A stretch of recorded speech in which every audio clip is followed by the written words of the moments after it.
Hello, everyone. This is Brett, and thank you for tuning in. Today, my friend Frank and I will be dissecting the music of the Smiths, ranking our favorite albums, as well as our top 25 songs each. Before we get to that, if you are new to the channel and have not yet subscribed, please click the subscribe button. And if you missed out on the video Frank and I did last month or a few weeks ago, where we ranked the Psychedelic Furs albums as well as their songs, I will leave links for those in the comments section. So first off, thank you for joining me, Frank. Thank you, Brett. Pleasure to be here. I want to just give a little introduction on Frank here before we dig in. So Frank writes the Systems of Romance blog, is a member of the band The Hero, and writes for postpunk.com. I will leave links for all of his stuff in the description. And he is also the curator of the recent Cherry Red compilations, Cherry Stars Collide, which is a 4 CD set of dream pop, shoegaze, and ethereal rock from the years 1986 to 1995. So today's video was obviously inspired by the passing of the Smiths bass player, Andy Rourke. Frank and I quickly caucused to put this together, and like most people, have been listening to the Smiths all weekend since, and we're here to talk about them. All right, so I'm going to give just a quick, brief introduction to the Smiths for those that maybe are unfamiliar. Formed in Manchester, England in 1982, Stephen Morrissey on vocals, Johnny Marr on guitar, the late Andy Rourke on bass, and Mike Joyce on drums. They ended in 1987, although they did do their final concert in 1986. They released 4 albums, around 21 singles, and 3 compilations in their run. Frank, before we get into it, on a scale of 1 to 10, how familiar are you with the Smiths catalog? I can get that out. Yeah, I would say a 10, but a 7 in more recent years, if that makes sense. Very familiar over the long stretches of time, but in past couple of years, I've kind of slipped. My habits have slipped. So yeah, this was a refreshing thing to kind of reevaluate everything for me.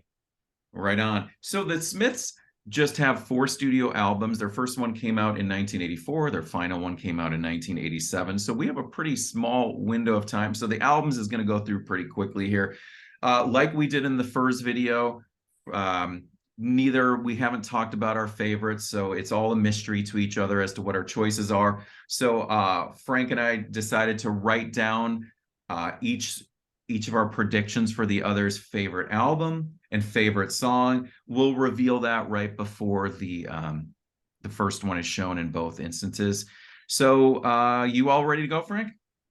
Sure. Do we want to talk about our introduction, how we got into the Smiths, any sort of storytelling? I'd love to go ahead. Kind of share my weird experience about getting into them in high school.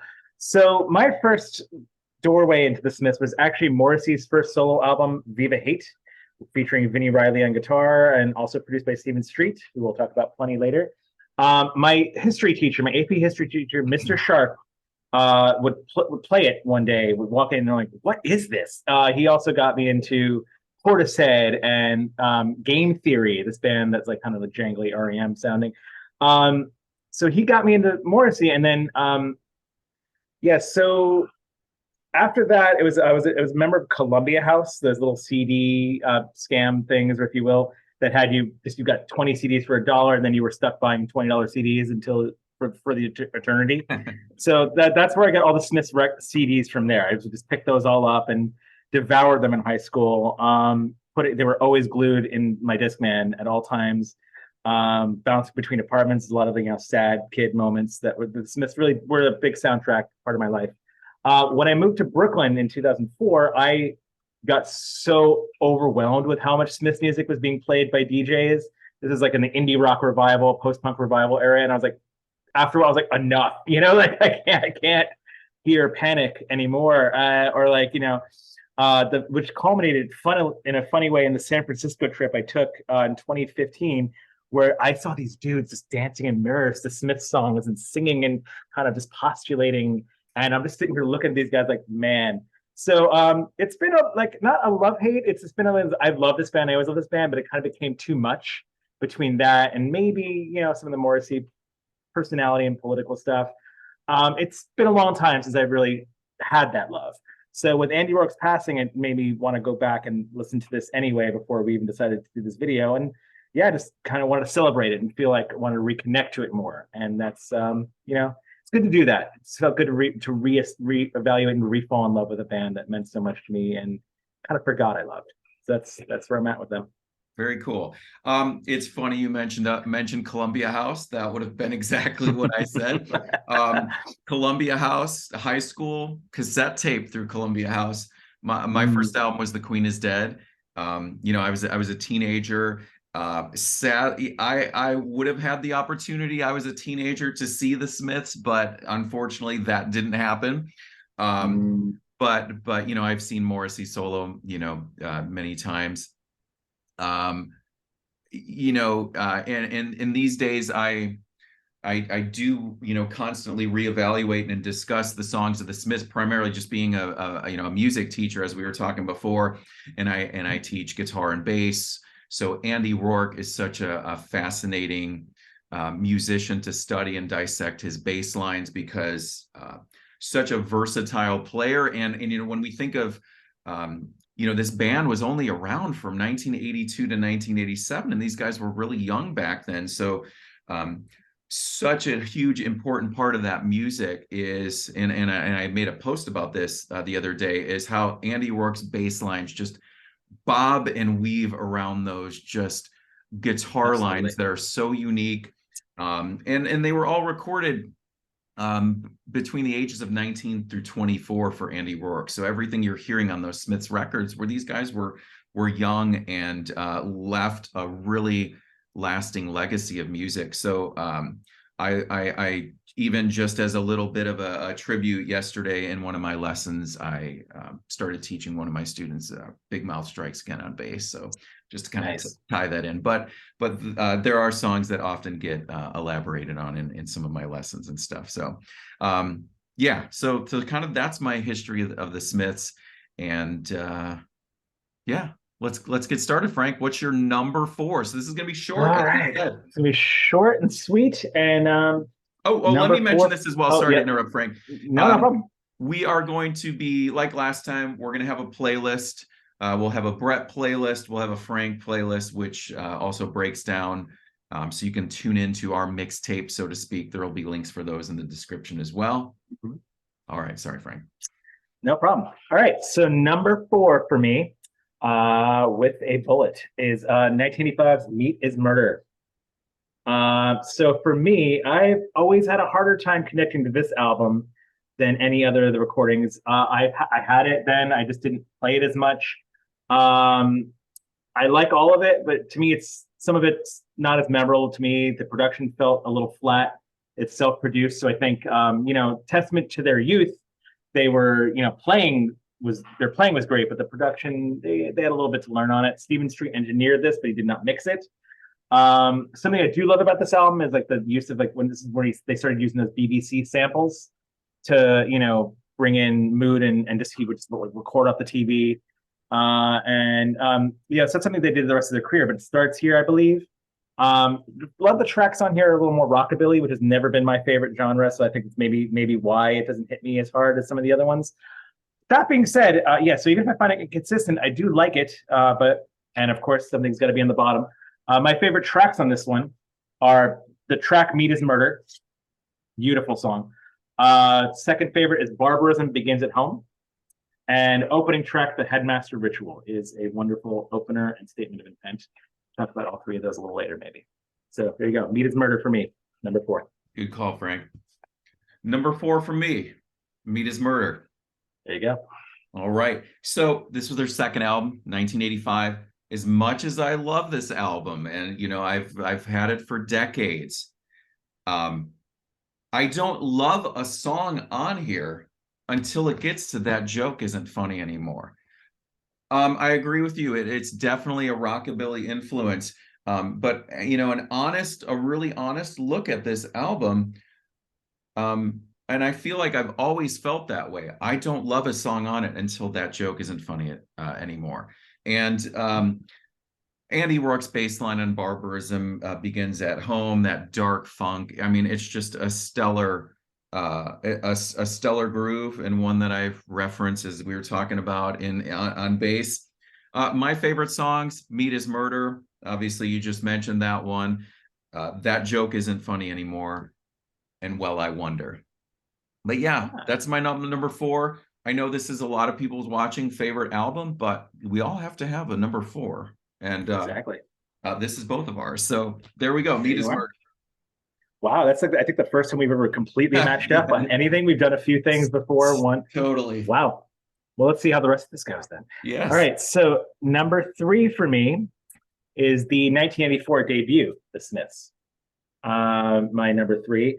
I find this one to be also youthful and sort of naive in that way, but I like that about this one. It's like there's some powerful moments that only a band in its complete infancy can make. And thinking about when it came out in 1984. This is 1984. Thinking about like this was when maybe Pet Shop Boys, but definitely like Human League, and there's so much electro pop, soft cell happening, and I love all that stuff too. This must have been a really big breath of fresh air.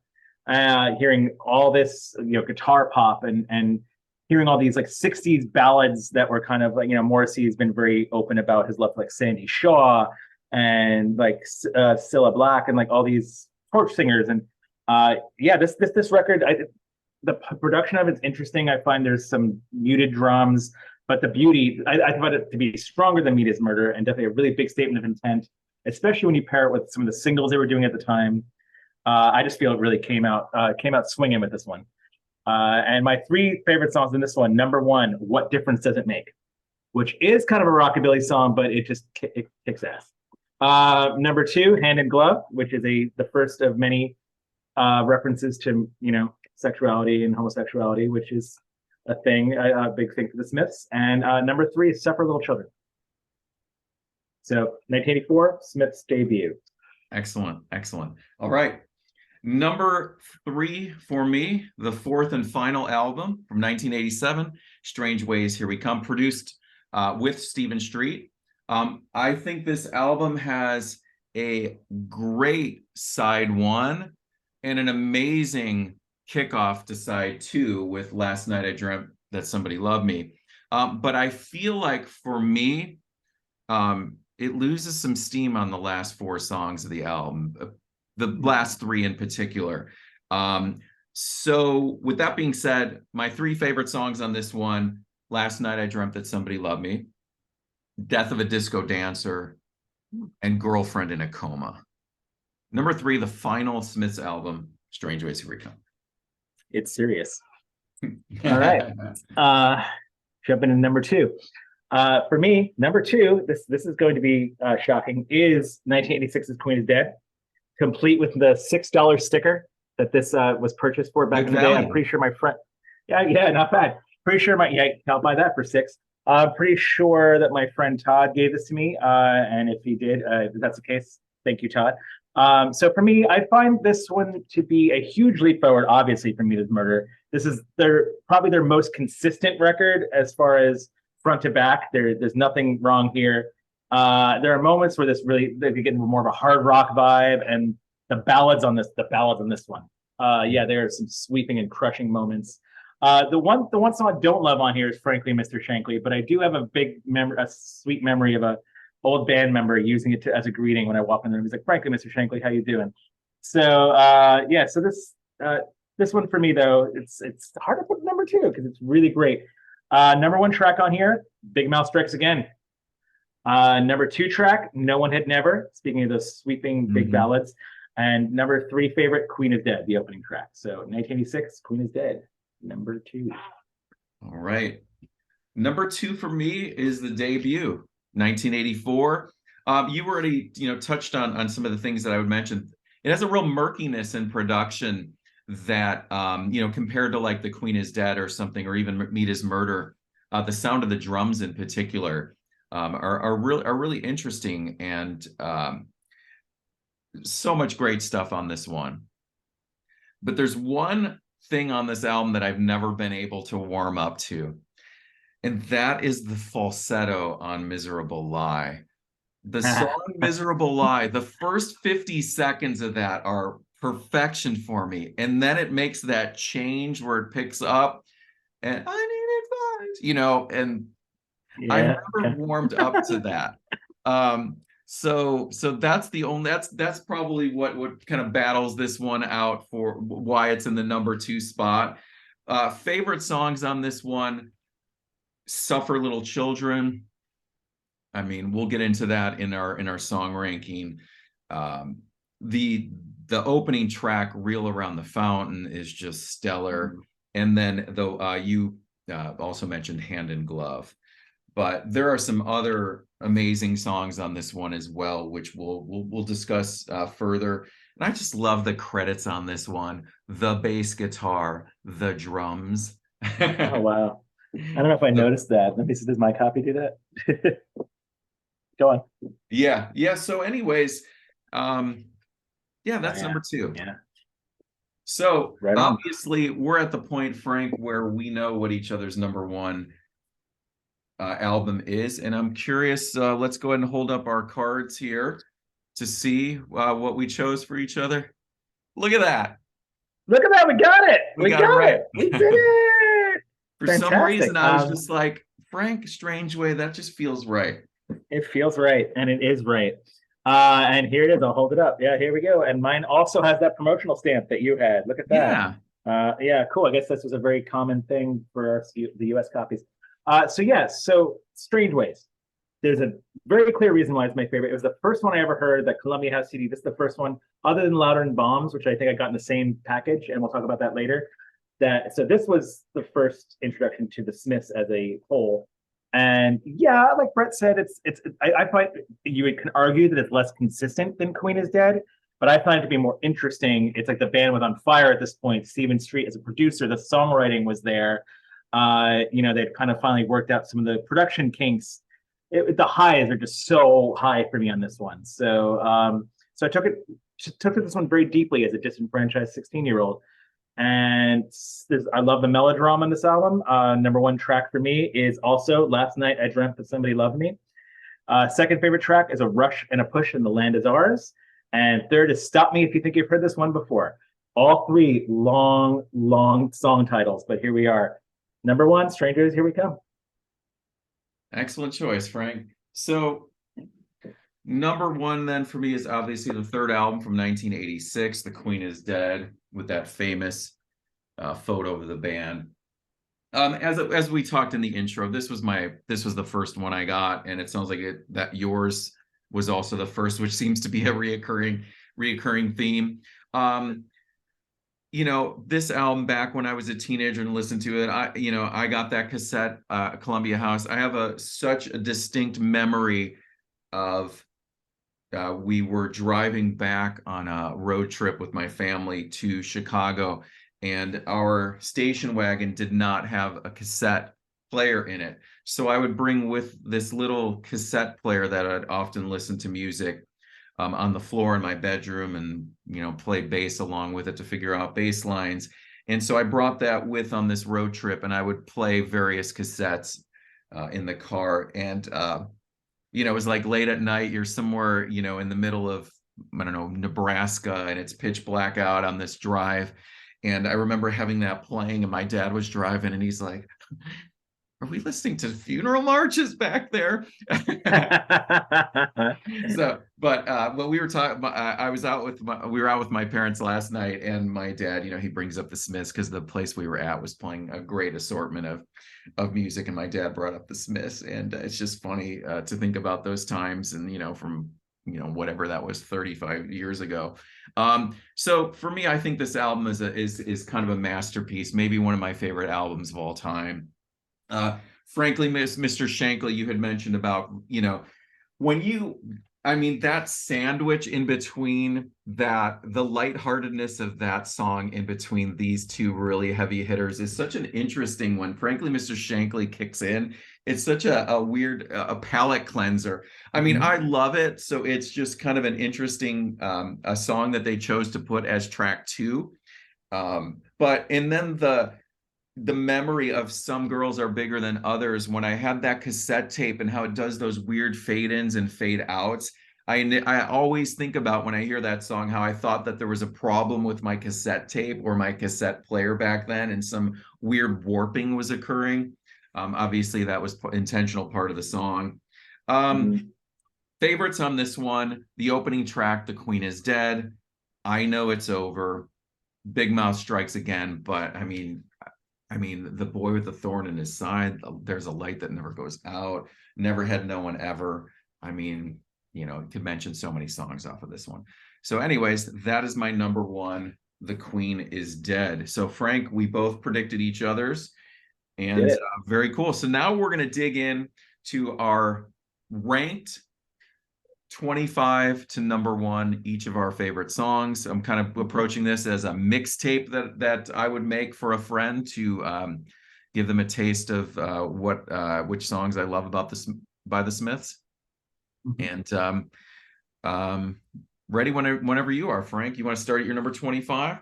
Sure. I also want to preface this, by the Yeah, way, by saying that, like I mentioned before, "Louder Than Bombs" to me was another one that I took to very quickly, and yeah. to a lesser extent, "Hatful of Hollow." I actually think, despite we just talked about the album, the Smiths are an awesome singles band, more so than an albums band. I think their singles are astounding. Some of these tracks that are B-sides are better than almost B-sides, anything yeah. that's on their records. So yeah, I just want to say that, like, in general, "Louder Than Bombs," if it was an album, if we're counting it, it would be my favorite. So there's gonna be I think, a lot of representation on there. But with that in mind, though, Great, this great, one is great point you brought up, Frank. yeah, I mean, there's so much. I mean, when you think so about much just four material. albums of songs, if you average 10 songs on an album, I know it's more or less that. You got 40 songs on the albums, but you got an additional almost whatever, 650 plus songs that were non-album tracks, B-sides, Mhm. singles, BBC songs, and some of their best work is contained in that as well. So, "Louder Than Bombs," "Hatful of Hollow" are also incredibly important. Yeah. But my number 25 to kick things off is not on singles. It's "That Joke Isn't Funny Anymore" from Meat Is Murder, the ballad. Slow dance, beautiful, and like Brett says, the first thing that really, I mean, I love Happy Master Ritual, but it hits. That song hits hard. So number 25, "That Joke Isn't Funny Anymore." All right. Number 25 for me was the first single off of Strange Ways, "Girlfriend in a Coma." By the time that single was released, the band was done. So they never really performed these songs live. And it's such a little quirky pop song, like a lot of Smith song. There's the subject matter and maybe the lyrics are kind of, the pop, this kind of sweetness of the melody kind of is, it's this kind of interesting juxtaposition. So number 25, "Girlfriend in a Coma." Number 24 for me is "This Night Has Opened My Eyes," which is a Peel Session only recording, I believe. But to me, I didn't know that about it. I thought it was just a solid track. Actually, "This Night Has Opened My Eyes" is not on "Half of Apollo." It is actually on "Love and Bombs," isn't it? Yeah, there it is. "The Night Has Opened My Eyes," side four, from "Love and Bombs." Peel Session only track, though. Love that deep bass tone from Andy Rourke on that one. Just a great track. Just a nice little sad melodrama, which is kind of what I love best about the Smiths. So there you have it.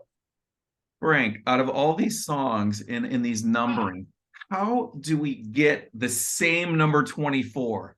I mean, that is crazy. "This This is the Night Has most Opened aligned My we've ever Eyes." been, honestly. Number 24, specifically number 24. Yeah, number 20. Yeah. So, like we were talking about certain songs before we started filming. I've always appreciated that song, always liked it, but I chose it. I didn't really, really get into it on a deeper appreciation level until I just chose it to teach the bass line to a student, and then I was like, Mm. oh my God, this song is just so the way it just kind of kicks in, as you mentioned, that kind of deep tone. A great example of how excellent Andy Rourke was as a musician. Yeah. So number 24, "This Night Amazing. Has Opened My Eyes." I Bizarre. love it. I love it. Well, let's keep this going. Let's see how it goes. Yeah. Number two, what are the odds? There's so many tracks. 23. Uh, 23. My 23 for me, which I did not mention, or did I mention it before? I may have. Reel Around the Fountain the opening track from the debut. Brett mentioned it. It's kind of a rock and roll ballad. It's a really wistful way to open. Every band likes to come out of the gate. This was just a really understated way to open the record, and it kind of reminded me a little of "Drivin' Saturday" by David Bowie without the big fanfare. And Morrissey's kind of on record for loving that song and the glam Bowie, and so I think that really comes through in "River on the Fountain." And I do feel strongly that there's a thread there. So yeah, "River on the Fountain," number 23 from the Smiths. Great choice. 23 for me is "Death of a Disco Dancer" from Strange Ways. This was Morrissey's only instrumental performance. He had sat down, tinkered on the piano. So all those little piano notes that you hear in the second half of the song was Morrissey's like only instrumental performance captured on a Smiths record. So 23, "Death of a Disco Dancer." Cool. Number 22 for me is "The Headmaster Ritual" from Meat is Murder. Despite what I've said about Meat is Murder, the three tracks I mentioned are three favorites, and the Headmaster Ritual this one does come out of the gate the way that "River on the Fountain" doesn't. Has a really iconic Johnny Marr riff. The guitar, I find the guitar tone on it just delicious, and it's not that I want to talk about Radiohead a lot, but I loved how they picked that song to cover for a radio session once. It kind of gave me a new appreciation for that song at the time. So yeah, there you have it. "Headmaster Ritual" from Meat is Murder, opening track. All right, number 22 for me is "Handsome Devil," collected on Hatful of Hollow. There was a live version that was used as the B-side to the Hand and Glove single, but this version is a BBC recording. Slightly sinister sounding. The guitar riff during the verse it always makes me think of the Virgin Prunes Pagan Love Song for some reason. Just this really kind of edgy sound that's playing, and then when it goes into the chorus, it's these cool little more subtle riffs with a little bend in the guitar line.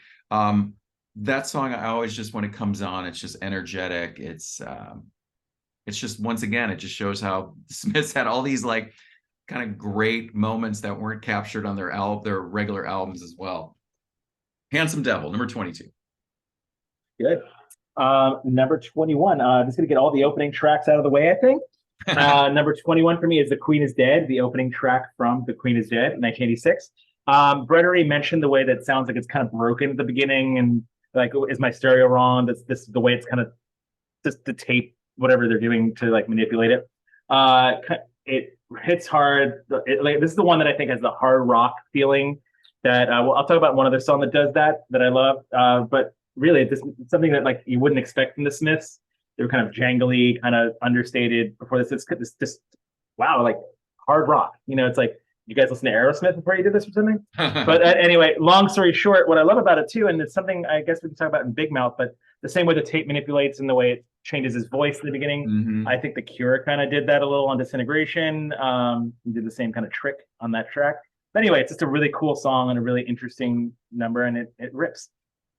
"Queen is Dead," number 21. Right on. Number 21 for me is "Cemetery Gates" from "The Queen is Dead." Album track, but it was also used as a B-side to the non-album single "Ask." That line, where he's, going through the cemetery, and that line, "All those people, all those lives, where are they now? With loves and hates and passions just like mine. They were born and then they lived and then they died." Just such a great kind of encapsulation of just the past, and I guess in something like a cemetery where you see just all these headstones, and every one of those persons was had dreams, had goals, and I think it was such a great way to kind of simply relay that. So anyways, "Cemetery Gates," number 21. And now's probably a good time to just mention that just Morrissey's lyrics and his history as a music writer, and his we all love bands who have a lot of literary references, but Morrissey really takes it to a new level a lot of times, and that's not a literary reference per se, but certainly just is so evocative. And yeah, the lyrics, I just want to make sure we leave a little space to talk about how good they are. And when they hit, they hit. Sometimes they're like, "What are you talking about?" Other times they really are beautiful and poignant and very literary. But the track I chose for number 20 is the first single from Strange Ways, Here We Come. I started something couldn't finish from 1987. It's just another glam rock romp, and I love it. It's a really, really, yeah. Again, every track on this album has long titles. But yeah, I started something I couldn't finish. There you have it. Number Nice. 20. Number 20 for me is an album track from the debut, The Hand That Rocks the Cradle. I love in that intro part, Andy Rourke plays these high melodic bass notes, and then it just kicks into this regular groove. One thing about that song that I always have been intrigued is you have this false sense of anticipation building up throughout the track, waiting for like a B section to occur. And then it never happens. It's like cruise control driving through the countryside, which is trees passing you by. You're at the same, there's no hills, and it just stays rolling for the whole song. And I actually really like that they did that, because every time, and I've heard that song for years, every time I have this anticipation build up for a change, and it never happens. And I just think that's such a great choice that they made to just keep that song the same the whole way through. Yeah, 20, The Hand That Rocks the Cradle. great choice. Yeah, I think that's kind of a thing on the whole debut record. I was as I was listening to it, it's kind of what they were doing. There were a lot of big choruses, a lot of big hooks. Like I mentioned on was it We Were on the Fountain, how it just like has the Drive-In Saturday wistfulness, but not the big chorus. And that's kind of maybe that was their MO at the time. And that being said, my next track, number 19, sorry, it's Hand in Glove from the same record, that I found to be, I love the harmonica all over it, which is not a thing they do often. There's a lot of just jangles all over it, a lot of Bowie, basically hand in glove, like remind me like John I'm Only Dancing or something like that. But I also don't feel there's a huge chorus on this either. But I do love how it's executed. I think it's a quintessential early Smiths track, and my number 19. Yeah, Great choice. Number 19 for me is the B-side to How Soon Is Now, and also an album track from Meat Is Murder, Well I Wonder. The only song from the first 3 albums that was never performed live. The opening bass part where Andy Rourke strums those chords, you hear those single chord strums, and then when the main chord rhythm kicks in, I just wait for that moment every time I listen to that song. And when it kicks in, you get the dun dun dun dun, and then when the acoustic guitar starts strumming in that rhythm, it's kind of perfection. So number 19, Well I Wonder. Great. My number 18 is the final Smith single, Stop Me If You Think You've Heard This One Before, from Strange Ways, Here We Come, 1987. What I love about this one, it's one of the rare Johnny Marr guitar solos for as much of a virtuoso as he is. He rips a solo on this one, and it's awesome. So, and I love the way it comes in and the way it builds, and then again, the solo. Yeah, Stop Me If You Think You've Heard This One Before. Strange Ways, Here We Come. Number 18 for me was the Smiths' second single, released in 1983. This Charming Man. It appeared on the US edition, but it didn't originally appear on the UK. I mean, just fantastic guitar work, that bouncy melodic bass groove. Good one. This Charming Man, number 18 for me. Is that on your copy? Is This Charming Man on your copy or not? It's actually not. This is the reissue. Neither is mine. It's not yours? Not on mine, no. Yeah, I found it to be on CD reissue. Yeah, I have it on my original CD of it. Yeah. Huh. Yeah. Yeah. Yeah. So there you go. So it's like, I don't know if I even of all the records I have, actually, I think This Charming Man is somewhere missing, unless it's on Half Full Apollo somewhere. But either way, there's an alternate version on there, right? Yeah, exactly. So number 17 is where we're going to start talking about more singles and B-sides and things like that. And it's one of my favorites. It's Rubber Ring, which is the B-side of The Boy with a Thorn in His Side from the Queen is Dead era, but also Collecting Love and Bombs. There's 2 things I love about the song. First, I just love that bass. Again, it opens up with the bass line from Andy Rourke. It's just like dum, dum, which is like this simple, like almost like bouncy, slappy, springy bass line but then it really builds and grooves, and like the way it like hits hard at the very end, the la-da-day, So when I first saw Morrissey, the only time I've seen Morrissey in 2004, he played it. It was of all the songs I thought I know he was kind of on the record for not playing any Smith songs anyway. I won't do it. And sometimes he's been stubborn about it. He played Rubber Ring. Did not expect that at all, and it really hit. And another thing I wanted to mention about this real quick is I love the way the TV, the "You Are Sleeping" at the end, and then they performed that live. That part came out live, and it just hit so hard. And it's a really cool track. If you haven't heard this one, it's really worth hearing. Rubber Ring, number 17. That's an excellent choice, Frank. Number 17. How Soon Is Now? Probably the most known Smith song, I would assume. Anyone that is not familiar with the Smiths, perhaps, has heard How Soon Is Now, or maybe the Love Spit Love version of How Soon Is Now, which I'm not sure we talked about in the first video. And of course it's a great song, and I know I'm putting it at number 17. I assume there's a lot of people that's their number one favorite Smith song. And of course it's a great song. It was originally the B-side to William It Was Really Nothing, but then it became a single in its own right 6 months later. It appears on Hatful of Hollow, and let's just hold up that picture there of Andy Rourke. I've always loved that shot. Kind of backstage there, probably about to go on.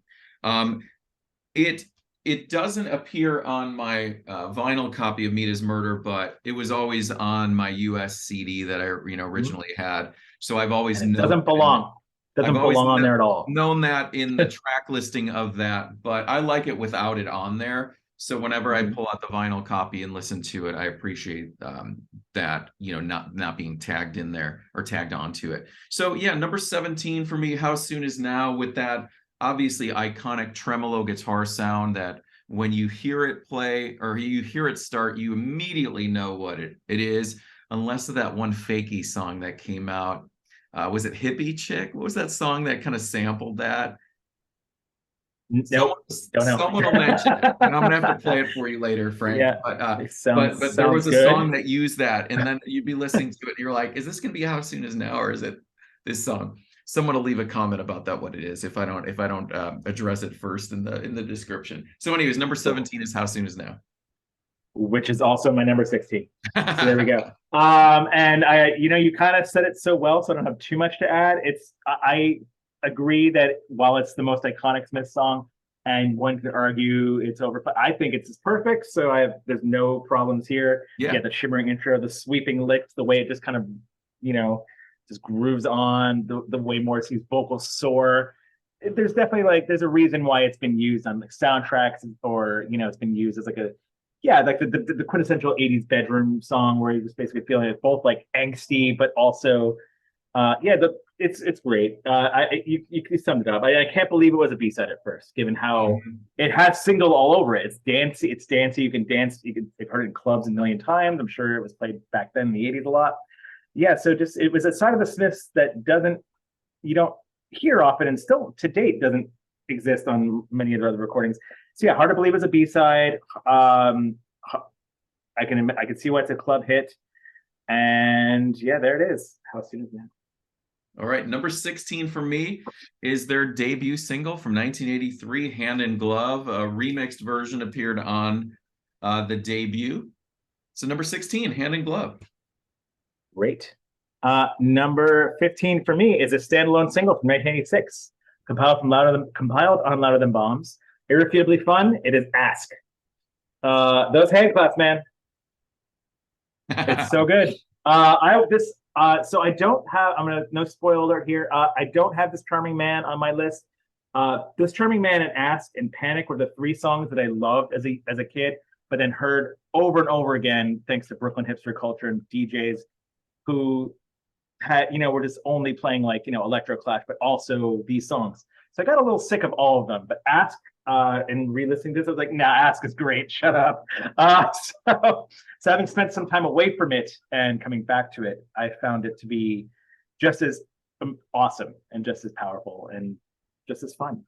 It's a really fun song. I'm glad to hear you mention it. And the lyrics, by the way, nature's a language, can't you read? I think it's been like nicked a million times. Nature's a language is a concept. I love, yeah, it's both fun and smart. There you go. All right, number 15 for me. That joke isn't funny anymore. Nice. I'll show the little 7-inch here. That boy's not having a good time. The B-side is a live version of Meat is Murder. So that joke isn't funny anymore. I know I addressed that back when we talked about Meat is Murder in the album ranking. So that song obviously appeared on that album as well. I've always loved that drum fill that leads out of that intro. It's just, it's another one of those things when the song starts, I just wait for that drum fill to enter. Great acoustic guitar work. Yeah, that's my number 15. That joke isn't funny anymore. Great. My number 14 is London. Also compiled on a lot of the bombs. Here we go. We're talking now all the singles and the B-sides. I kind of prefer the dreamier ballady side of the Smiths, but yeah, when they're heavy and they're fast and they're maniacal, I love it. London is bone crunching, and it's just the way it starts with that feedback loop, and it's rash. It's like again, where did this come from? Like, it's not usually what they do, and I love that about it. So yeah, London. Number 14 for me was the Smiths' third single. What difference does it make? So I'm showing Hatful of Hollow because I prefer, even though it was on the debut, I prefer this BBC version of it. The liveliness of the drums and the bass, the way they sound, I really like this version. There's that part of the song where it switches out of it. What difference does it make? It makes none. When he says that line and what that line does, both lyrically and the music below it, is just, it feels like the floor got pulled out from under you. It just hits you at a real interesting emotional level. So a great song, and this BBC version is for me the best one. What difference does it make? Number 14. Cool, and that makes sense because we were talking about how muted the drums are on. Yeah. We both mentioned that, and so that's cool to assess it that way. I didn't think of that as an option, but yeah, great choice. Number 13 for me, I'm just going to leave a lot of the bombs my lap for the rest of this video because is it really so strange. The B-side from Sheila Take a Bow, which I think is also a Peel session recording, again, testament to how many great tracks they didn't do proper studio recordings of, but the Peel sessions recording is phenomenal, and it appears, and it's great. It kicks off a lot of the bombs the way it just kind of to me, it sounded like an opener, even though it's the second track on a single. So I love its placement here, and I love the track. Yeah, great choice. Really so strange. Great choice. Number 13 for me, the B-side to the 1985 single, The Boy with the Thorn in His Side, the song Asleep, which is also on Louder Than Bombs. Recorded according to my research on the Smiths and reading, having reference books, recorded in only 2 hours, and it was only performed live one time in their career.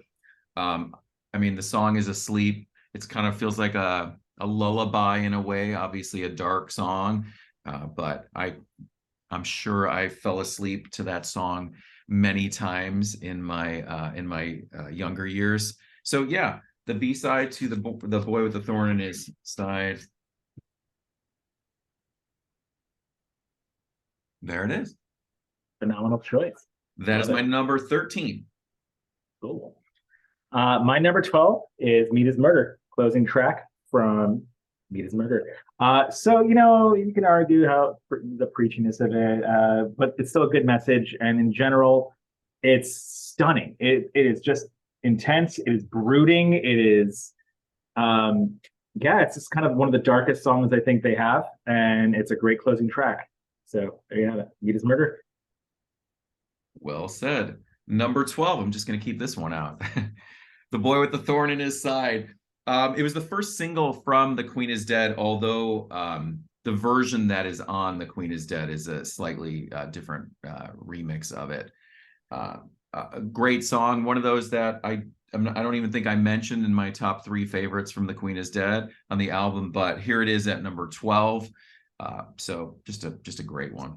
Boy with the Thorn in His Side. The Boy with a Thorn in His Side, number 12. Say that 3 times fast. Yes, Every single Smith song, that was you just tough. can't spit them out. Yeah, No, they're all no. tough. So thank you for, let's just acknowledge that. Smith songs are hard to say. Yes. So here we go. Number 11, also for Me is Murder. Barbarism Begins at Home, the penultimate track. It's, I did say it's my least favorite Smith record, but the way those 2 tracks back to back, Barbarism and Me is Murder, come back to back, it's like 2 of their strongest moments, I think, in general. And I love how this one has definitely more. We already talked about how the bass line of this one and how it just it's awesome. I'm kind of at a loss for words for it. I didn't really. This one is one that hit me a little harder now re-listening to this that I didn't really remember. So going back into this process of this was like, oh, whoa, what is this? And I listened to it like 3 times in the past week. So Barbarism Begins at Home, number 11. Great choice. Number 11 for me, some of these we have really close to one another. I'm going to go with the closing track, the title track, Meat is Murder. Intense, haunting, the vocal harmonies and the chorus and those little piano phrases that are in there. It's just chilling. I've been a vegetarian for most of my life, vegan for 28 years. So that song is, I think, really powerful and an incredible closing track, and just the way it was produced, the sound of it, as you were referring to those samples that are in there. It's just, when that starts up and you hear it, it's just like goosebumps. It's so well produced and put together. Yes, that's my number 11, Me is Murder. Great. Yeah, we are kind of close in some of these, and there's been some overlap, and there'll be some things that you checked into our mind. So it's a nice synergy going on. Yes. My number 10 is the opening track from Strange Ways, Here We Come. It's a rush and a push, and the land is ours. I did it. It's the opening track. I love the bouncy piano intro, and it starts like dun dun dun dun dun dun dun dun, and the way that Morrissey's vocals kind of come in from like singing over the hilltop, like the hills are alive, but like they come with all this reverb drench, and then it hits, and it's great. Rush and a push, and the land is ours. That what you just said about the vocals, the way they come and then they finally land, and that there's too much caffeine in your bloodstream. That's so great. And that well said, Frank. As we've been going through this, of course, there's been some songs that are more upbeat, but you might mention this. I really see that I gravitate towards the more ballady, I guess you could call it, but the more kind of, there's a lot of 6/8 time songs in the Smiths catalog, and I tend to gravitate more towards those slower, more acoustic ones, the more you know what I'm saying. I do. So number 10, do you have a vacancy for a back scrubber? Number 10 is Half a Person, the B-side to Shoplifters of the World Unite. Those acoustic guitar layers, and there's these little electric guitar fills that occur. I went to London and it's got this delay on it. It kind of does a little panning when you're listening to it in headphones. Perfect. I love that song, Half a Person, which is also on Louder Than Bombs. Checked myself into the Y. Yes. WC. Half a Person, number 10. Great track. Good choice. Number 9, this is contrarian again, my love of the Smiths balladry, but also another one of the bone crunching tracks, Sweet and Tender Hooligan. Peel Session, B-side of Sheila Takes a Bow from 1987. Again, those fast and furious, worded like almost like punk. It's like, would you guys listen to, again, a bunch of Bad Brains and decide that's what you want to do? But whatever. The Sweet Tender Hooligan, it seems to have vague references to some obviously Clockwork Orangey type of ultra violence sort of stuff, maybe. And it's probably I didn't research this properly, so I may be misspeaking. But certainly, I know that's a thing that there's a lot of violence in British culture. And I think Morrissey always does happen to look deeply at what's going on in his home country. And I think that's a take on that, personally. That's my interpretation of it. But there it is. Sweet and Tender Hooligan, number 9. Number 9 for me is a single from Strange Ways. Last night, I dreamt that somebody loved me. The 2-minute piano intro was intended to be a completely different song. In that build up, as there's some false, things where you're like, oh, is it, even though you've heard the song so much, you're still like, when is that going to, just enter in? And when it enters in, there's that orchestral string that hits on that first beat that's like kind of like Psycho, the movie Psycho. It's just this chilling sound. Once again, it's like a punch to the gut. I always wait for that. There's these little things in these Smith songs that I just wait for, because when they occur, they hit you, and it's just a great moment. So that's my number 9. Last night I dreamt that somebody loved me. Awesome. Number 8, also here John Hughes adored, Sad Stroll Through the Streets of Venice. Please, please, please let me get what I want. Love the mandolin at the end. It's the B-side to William Is Really Nothing, 1984. Also featured in Pretty in Pink, which is showing behind Brett there on the soundtrack. I think this is why most people know it. It's great. There's a Deftones cover of it that somehow nails that, even though it's Deftonesy, it's heavy and crunching, but it has the same level of intensity. That's kind of the reason why I kind of started paying attention to Deftones. I'm like, oh, you like the Smiths, you like Cocteau Twins, you're covering The Cure. There's something more going on here, isn't there? But yeah, so this song is beautiful. It's powerful. But it's not like as sweeping as like Last Night. I like that it's still at the same time understated, minus that mandolin outro. And it's great. Please, please, please. Excellent choice. Excellent. Thanks. Back in 1992, there was these couple of compilations that got released. Best 2, and it was like a best of. I remember in the CD long boxes, and they released a single for this song, which seems unusual because this is another highly, highly loved song, and for a lot of people, their favorite Smith song. But it got released, posthumously, you could say, in 1992. There Is a Light That Never Goes Out from The Queen Is Dead.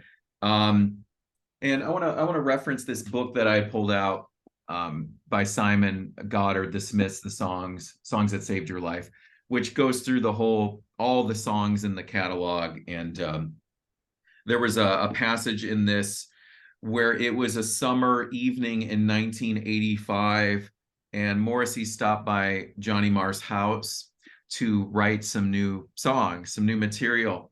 And in that one night, they wrote, Frankly, Mr. Shankly, I Know It's Over, and There Is a Light That Never Goes Out, in that one session. I mean, I can't do anything this productive in one night in my own house, man. I mean, some people, it takes them a lifetime to write, a great song, if that ever happens, and dropped them right out. Yeah, exactly. And I also want to mention that my brother got married back in January, and There Is a Light That Never Goes Out was their kind of wedding song that they danced to. Great. So that was awesome. Great. A beautiful song. There Is a Light That Never Goes Out, number 8.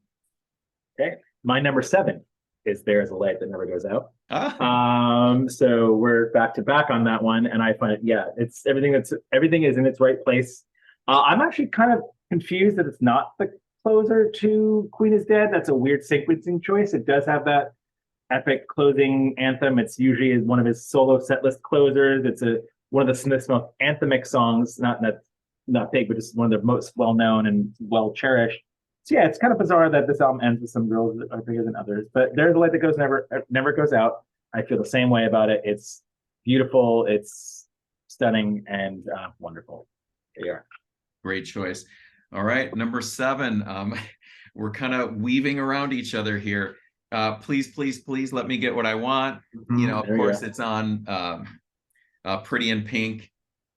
Also, I know it from Ferris Bueller's Day Off, because and there was that John Hughes music box set that came out. Sarah and I got the vinyl box set, which collects songs from all the John Hughes movies, and there was that I think the Dream Academy. I feel like they did a version of it that was in, I think it was in Ferris Bueller's Day Off. But the shortest song in the Smiths catalog, it's only 1 minute and 50 seconds, but like it also just shows you how you can say everything you need to. And it's got that, you know, that mandolin in there at the end. It's got that instrumental. It's got, you know, it just shows you can say everything you need into a short amount of time and achieve perfection on that one. So yeah, number 7 is Please, Please, Please Let Me Get What I Want. Cool. So my number 6, actually, I want to preface this by saying in my earlier portion, I misspoke that No One Had Never was a favorite. No, it is totally a favorite on Queen is Dead. So let me, so I don't want to take that back. But I want to say, I think I meant to say, which is my number 6, I Know It's Over. That's what I meant. Oh. They're both so, and they're both like, it's like, they're both back to back. So they kind of do blend into each other for me. But I Know It's Over to me is the one that I mean. And it's my number 6. And invokes that same sad, wistful feelings of songs like Unchained Melody or I Only Have Eyes for You by the Flamingos. These big, like, sad, tragic, heartbreaking, gut-wrenching, melodramatic songs that came from the 60s and 50s that I know Morrissey loves, just judging from all the things he's covered. He's just a torch song. I love it. And it always was a favorite, and it still remains a favorite. This is starting where we start getting to the melodrama portion of this video. And yeah, I Know It's Over is the beginning of the favorites there. I mean, excellent choice. Number 6 for me from the same album, their 10th single. And this was my entry point to the Smiths. It was the first Smiths song I ever heard.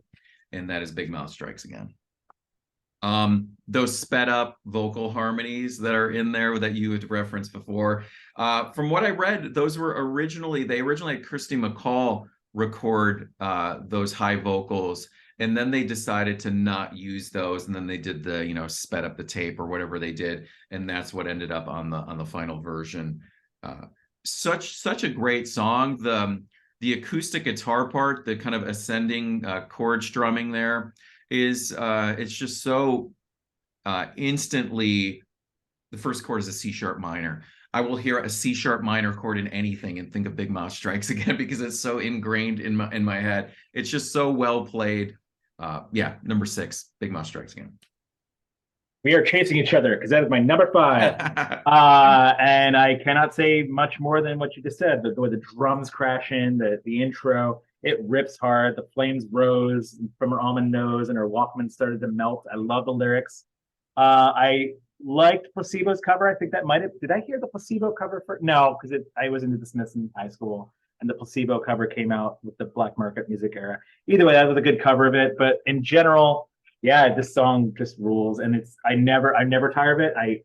Anytime I hear this one out, I'm like, yes, like it's yeah, it just makes my heart full. Big Mouth Strikes Again, number 5. All right, number 5 for me. This was the B-side to the 1984 single, What Difference Does It Make, which we've already talked about. Back to the Old House. So there's 2 versions. There's the one on Half Full of Hollow, which is the acoustic one. It's really sparse. And then, of course, you have the full band arrangement on Louder Than Bombs. I mean, take your pick. They're both great. I tend to favor the acoustic one. I've been talking about, Andy Rourke's bass playing, but Back to the Old House, when I'm working on fingerstyle playing with guitar students, that is one that I'll often teach, Back to the Old House, because it is a tricky one to play.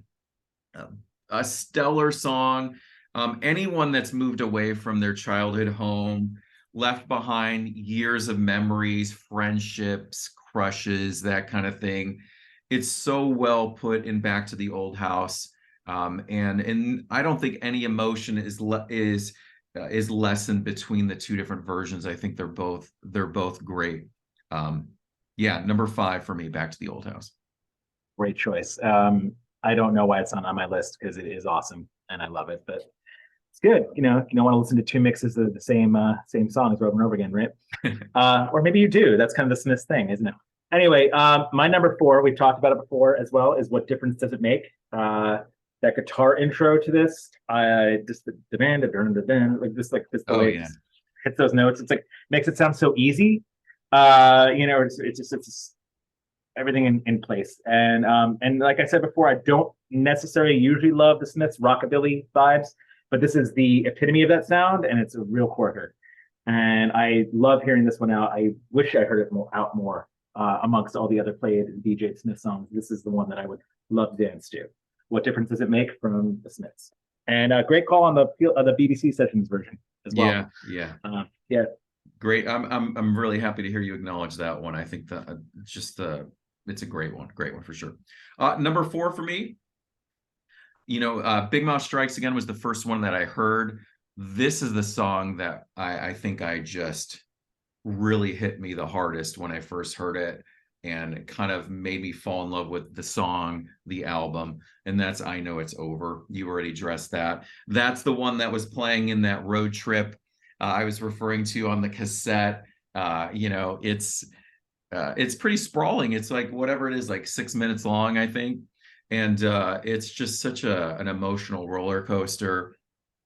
Yeah, we've already talked about it. Number four, I Know It's Over. It's just classic Smiths. Indeed. My number three, which you've also talked about as the B-side from 1985's Boy with a Thorn in His Side, is Asleep. Mm-hmm. And I remember this fondly. I read Perks of Being a Wallflower in high school as well, just when I was getting the Smiths.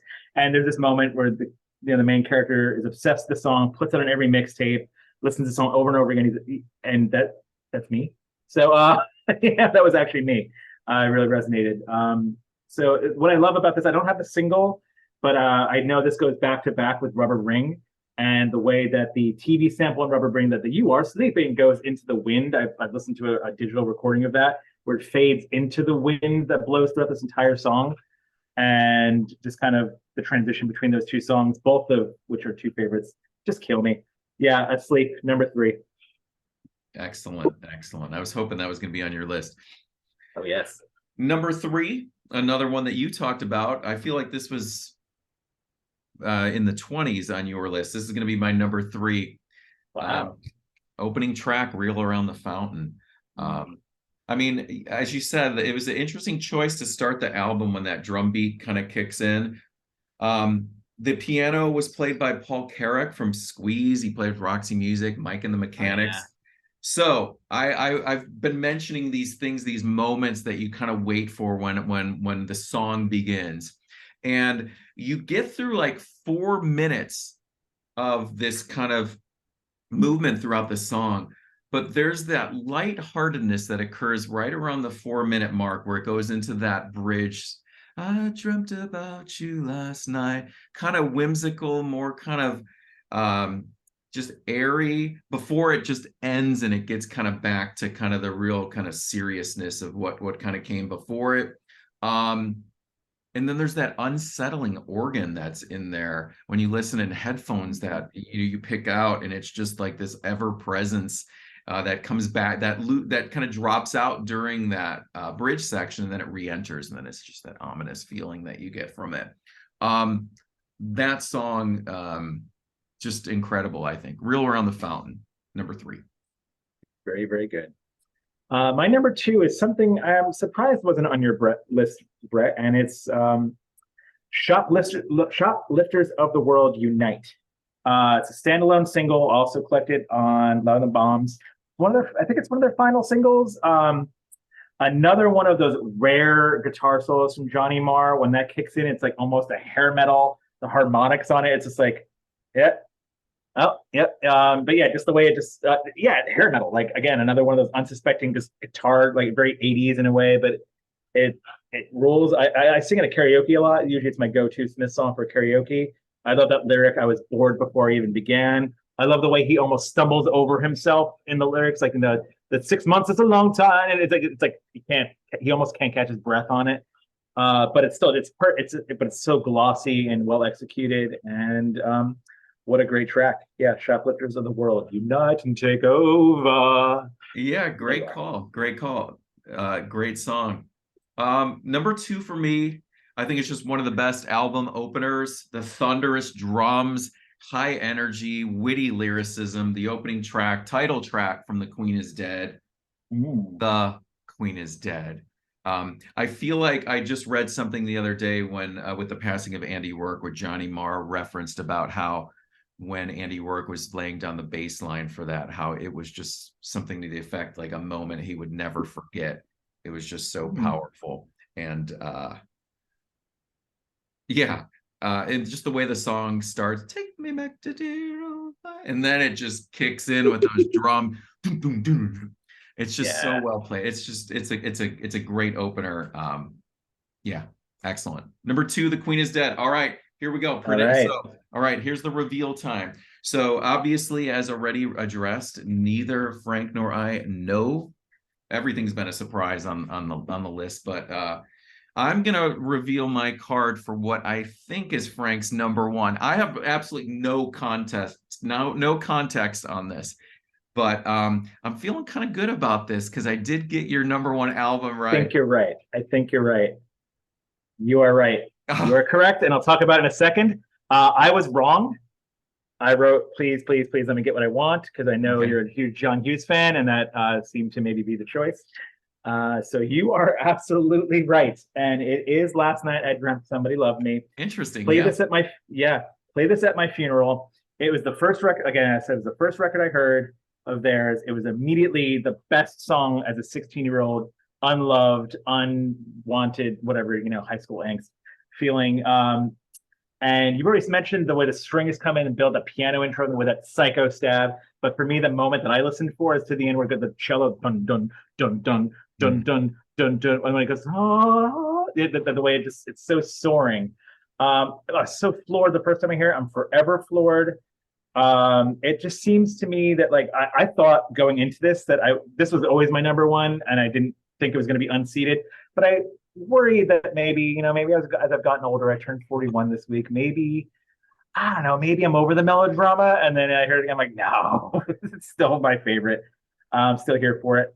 I just this was another song that I did not expect to hear when I saw him the one and only time in 2004 for You Are the Quarry. This was one of those moments of, I cannot believe you're playing this. And I didn't mention this before. I mentioned this to you off before we started recording. I was supposed to get into that show as part of an internship for a radio station, and they kind of failed to come through. So a Morrissey fan kind of saw the flames rising from my almond face and offered me a free ticket. So I got to go in, and I walked in, I think, right when Big Mouth was playing. And then soon, a little later in that set list, unexpectedly heard this. And, actually, I died that night, and we're talking now through some other medium. I'm actually a ghost. And that's how my life's been. It's one of those changing moments, changing songs. At this point, I'm gonna start rambling like an incoherent mess about it. So I'm just gonna stop. Last Night I Dreamt Somebody Loved It, that Somebody Loved Me.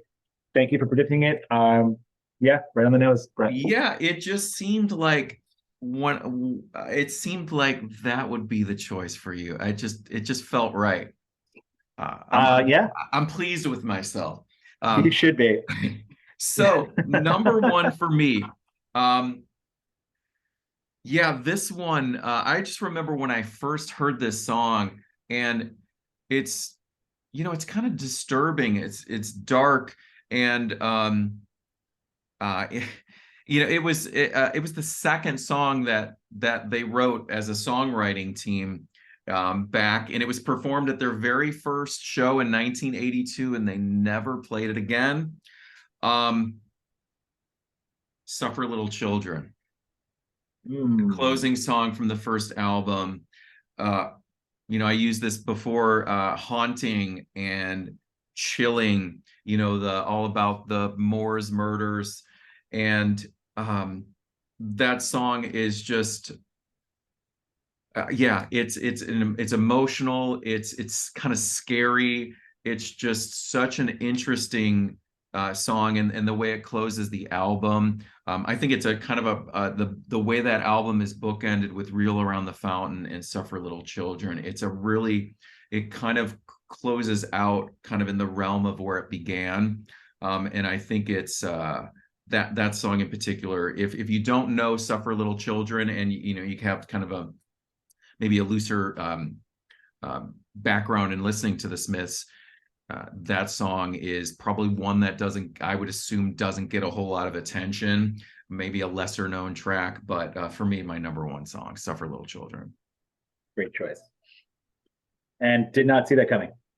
Yeah, you know, I when we discussed doing this, Frank, I recalled that on the Life on This Planet blog, a good 10 plus years, I did a little feature on my 15 best Smith songs. And I went back and looked at that. I didn't want to look, I started getting my list together first. I wanted to get like a 2023 kind of viewpoint. And then I went back to look at it. And sure enough, back then, even "Suffer Little Children" was my number one pick. So I should have cheated. I should have looked it up. I was hoping. I was going to send you a message. Don't look at the blog. Yeah. Again, that's the second time I'm doing it. Yes. Tearing up. What do I know? but some things did definitely shift around. I don't believe I had half a person on the list there, and I feel like that song over the years has gotten. I've kind of grown more and more appreciative of it, and I feel like I just read something that Stephen Street I may have referred to that as his favorite song he did with the Smiths. Oh, cool. Yeah, that's great. Yeah, and that's great that it's cool that we had like you said, "Suffer Little Children," "Last Night I Dreamt." Some things just don't change, you know, and something shouldn't change. That's the beauty of just being who you are, right, at your core. So that's cool that we're consistent there. But it's part of what I love doing this is there are songs that I didn't even consider, like "Barbarism" is the best example of something. I'm like, I didn't even remember what that song sounded like going into this because I didn't think much of "Meat Is Murder," but it jumped right up. And again, if we do this again in 10 years, this might be completely different as well. But yeah, definitely true. I still think our number ones will remain the same. Yeah, I think lifers. Some of those are just hard. Some of those are just hard to shake. I think you just kind of lived with it so long, it's just become so kind of ingrained. So anyways, for you guys watching, first off, thanks for watching. I think we're pretty you committed some time to listening to Frank and I run through this stuff. We're gonna compile our 25 song lists.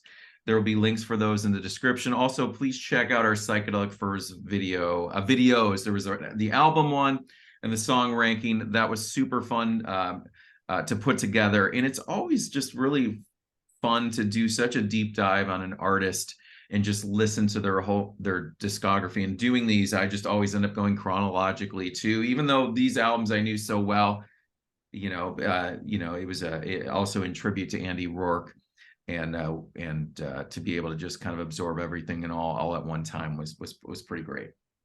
Yeah, agreed. All right, Frank, any closing words?